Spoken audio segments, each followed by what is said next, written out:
Private limited company నుంచి మనం ఇక్కడ గంగారం అనే విలేజ్ వచ్చాము. సంగారెడ్డి మండలం వచ్చేసి సంగారెడ్డి మండలం దగ్గర గంగారం అనే విలేజ్ లో వచ్చామండి. మనం వచ్చేసి ఇక్కడ ఈ పత్తిలో వచ్చేసి మనము స్ప్రే కొట్టడం జరిగింది. దీంట్లో వచ్చేసి విక్టరీ బయోటెక్ ప్రైవేట్ లిమిటెడ్ అనే కంపెనీ నుంచి ఇక్కడ క్విక్ తర్వాత పవర్ అనే 2 ప్రోడక్ట్లు, దీంతో పాటు ఒకటి ఇది ఒక లిక్విడ్ కలిపి 3 కలిపి మనం ఇక్కడ రైతుకి కొట్టడం జరిగింది. కొట్టిన తర్వాత దీంతో పాటు 1 లీటర్ ఆయిల్, కుకింగ్ ఆయిల్ కలిపి కొట్టడం జరిగిన తర్వాత ఇక్కడ కంపెనీ ప్రతినిధులు వచ్చి ఇక్కడ చూడటం జరుగుతుంది. రిజల్ట్ ఎట్లా ఉందంటే ఇక్కడ ఎట్లా ఉందన్న రిజల్ట్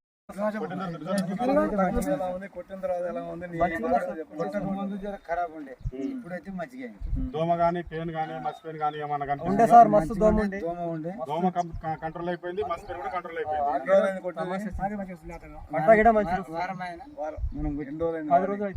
కొట్టిన తర్వాత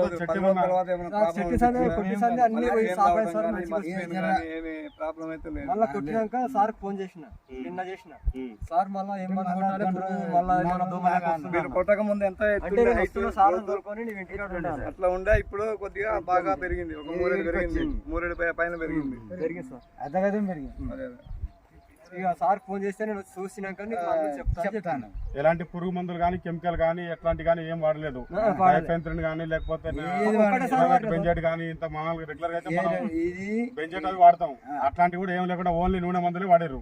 ఇదే కంపెనీ మందులు వాడారు. విక్టరీ బయోటెక్ కంపెనీ మందులు వాడారు. ఒకటేసారి వాడారు. ఒకసారి వాడితే ఇది వేసి మనకు దగ్గర 2 నెలలు అవుతుందా? 2 నెలలు అవుతుందా? ఇది వేసి 2 నెలలు అవుతుంది కదా. 2 నెలల ఫస్ట్ స్ప్రే వచ్చేసి మనం రిజల్ట్ చూసుకోవచ్చు అండి. ఆకు కూడా మన తమలపాకు లాగా ఉంది. తేను కానీ దోమ కానీ ఎట్లాంటిది కూడా లేకుండా ఎక్దమ్ నీట్ గా ఉంది సార్. ఇది ఖచ్చితంగా ఈ కంపెనీ మందులు మరి వేరే వాళ్ళు వచ్చారు. ఇప్పుడు సార్ వాళ్ళు మనకు అనంతపురం నుంచి వచ్చారు. అనంతపురం కర్ణాటక. ఈ సార్ వాళ్ళు మన దగ్గర తీసుకెళ్లి వాళ్ళకి వాడుకోవచ్చు అనమాట. వాడుకోవడానికి కనిపిస్తుంది కదా. లేకపోతే నేను చెప్పమని చెప్తున్నారా లేకపోతే